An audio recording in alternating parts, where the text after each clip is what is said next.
right, welcome back to ABA exam review and the continuation of our RBT practice exam series where we're going through another set of questions together and breaking them down.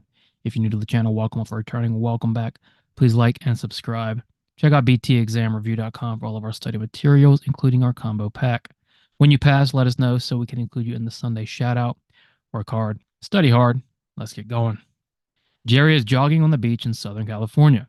The sun is shining brightly, so Jerry puts his sunglasses on to block out the sun's rays. If Jerry always puts his sunglasses on when it is sunny, what is occurring? So we have a consequence question. Our consequences can be punishment, extinction, or reinforcement. And we determine whether it's extinction, punishment, or reinforcement by what happens with the future behavior. So in this case, what behavior are we looking at? Well, we're looking at Jerry putting the sunglasses on. And the question states Jerry always puts the sunglasses on when it is sunny. So the consequence, whatever it may be, maintains Jerry putting his sunglasses on. So when a consequence maintains a behavior or it increases a behavior, we call it reinforcing. So when does Jerry put his sunglasses on? In what context? Well, the antecedent is the sun is shining brightly. The response is put sunglasses on. The consequence is block out sun's rays. So what happens as a result of putting the sunglasses on? Well, the sun's rays are removed. Therefore, Jerry always puts his sunglasses on when it is sunny. So we know the consequence is reinforcing. Now, is it positive or negative? Well, is something being added or taken away as a consequence? Well, the sun's rays are being removed. They're being blocked. Therefore, this is negative. Positive implies something's being added. So Jerry putting on the sunglasses to block out the sun's rays and then continuing to put sunglasses on when it is sunny. The reason is positive, or I should say negative reinforcement. Why is it negative reinforcement? Because when he puts his glasses on, the sun's rays are removed and his behavior increases or maintains in the future. Therefore, when Jerry puts his sunglasses on, what is occurring? C, negative reinforcement. Each night, Katie needs to help her daughter brush her teeth.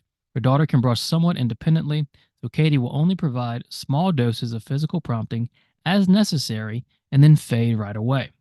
What type of prompting is this? Prompting question. And the question tells us it is some sort of physical prompting.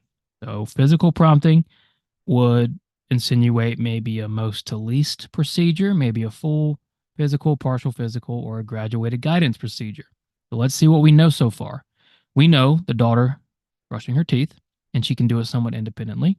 But Katie only provides small doses of physical prompting as necessary and then fades right away.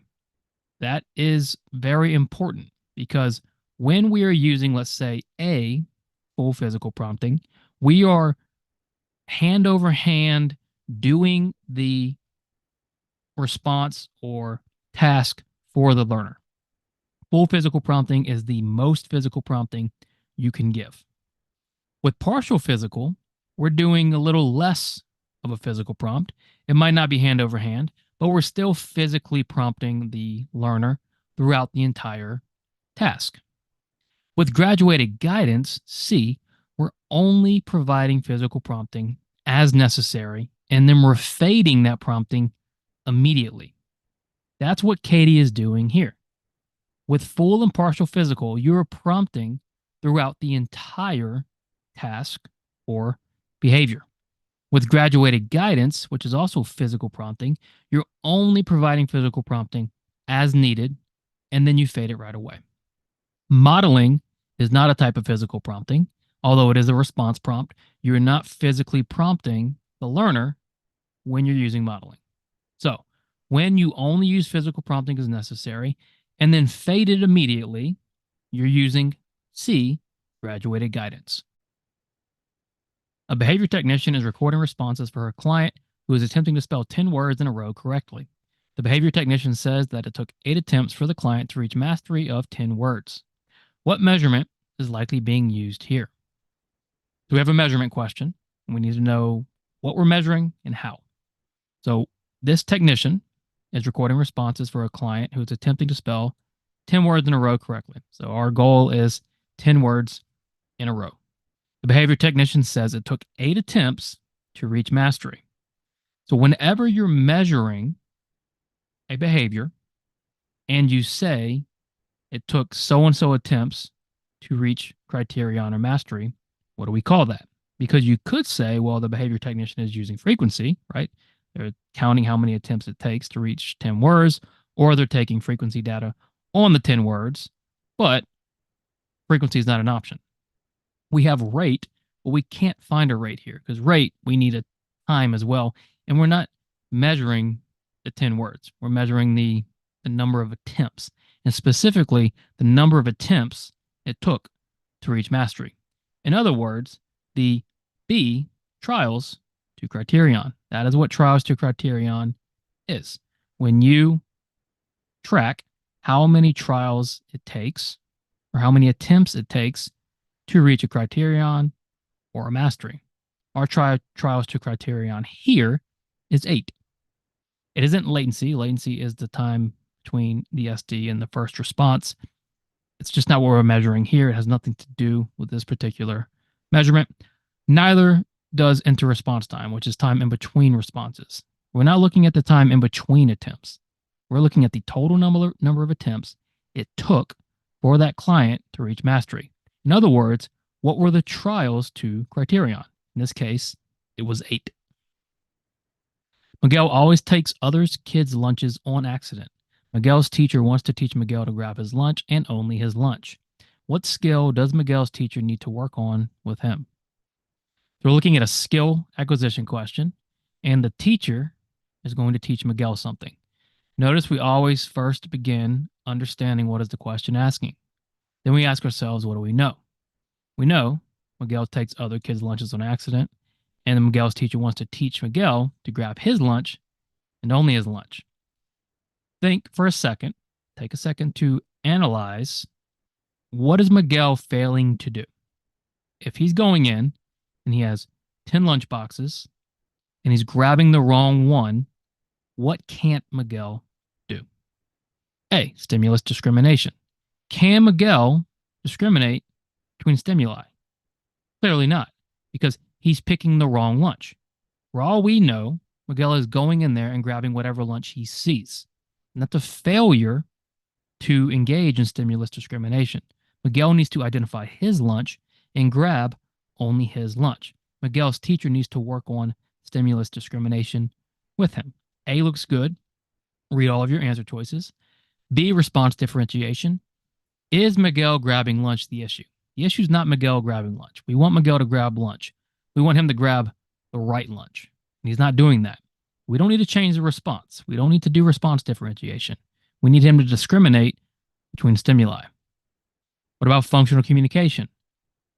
Possibly, but the goal here and the problem is Miguel is grabbing the wrong lunch and he needs to grab the right one. Functional communication might give Miguel the skills to ask somebody to help him, but in the long run, Miguel needs to be able to do this himself. And then staying on task. Staying on task is not a behavior analytic term we would use. It could be a goal, sure, but staying on task does not describe what is given in this scenario.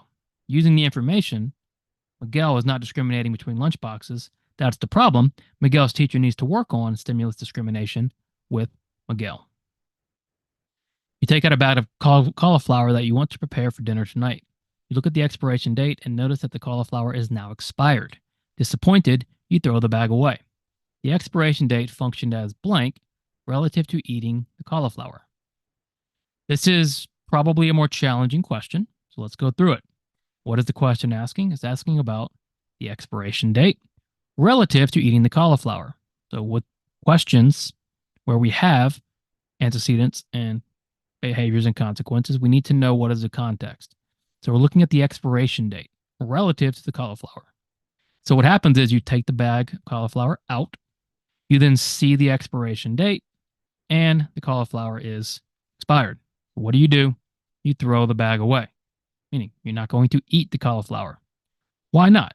Well, because of that expiration date, signaling to you If you eat the cauliflower, punishment is now available. And why is that? Well, because in the past, when you see an expiration date that signals or says food is expired, you've learned that if you eat that food, you will get punished. So that expiration date is an SD for punishment. It's signaling to you punishment is available for eating this cauliflower. What do? You throw the bag away to avoid the punishment. So the expiration date functioned as ASD for reinforcement. No, the expiration date is signaling to you if you prepare that cauliflower and eat that cauliflower, punishment is now available because it's expired. So our answer is B, ASD for punishment. And you don't necessarily need to be too concerned with the difference, but what this question is helping you better understand is how the SD functions relative to the consequence. The SD signals to you or the learner that a consequence is available. What consequence, whether that be reinforcement or punishment, makes that the SD for? Expiration date signals punishment is available if you eat that cauliflower. It's not a prompt, right? Because it's the actual SD. The prompt is a temporary SD. And it isn't a consequence because the expiration date is seen before you eat the cauliflower. So the expiration date is an antecedent, and SD is an antecedent. So the expiration date functions as an SD for punishment relative to eating the cauliflower, because if you eat the cauliflower, you will likely receive punishment for eating expired food. By definition, stimulus control occurs when the blank of a response is altered in the presence of an antecedent. Now, you might say, well, this is just a definition.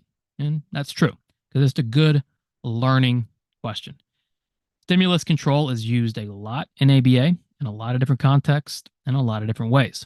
So I just wanted to review what stimulus control is by definition.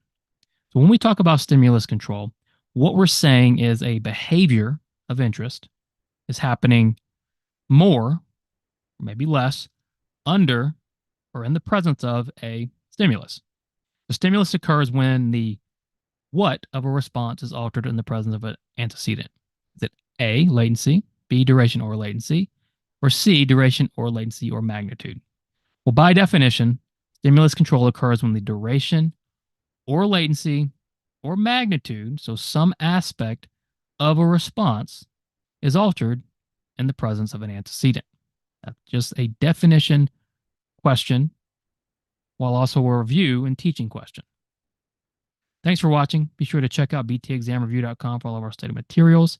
Subscribe if you haven't already. Work hard, study hard, spread the word, and we'll see you soon.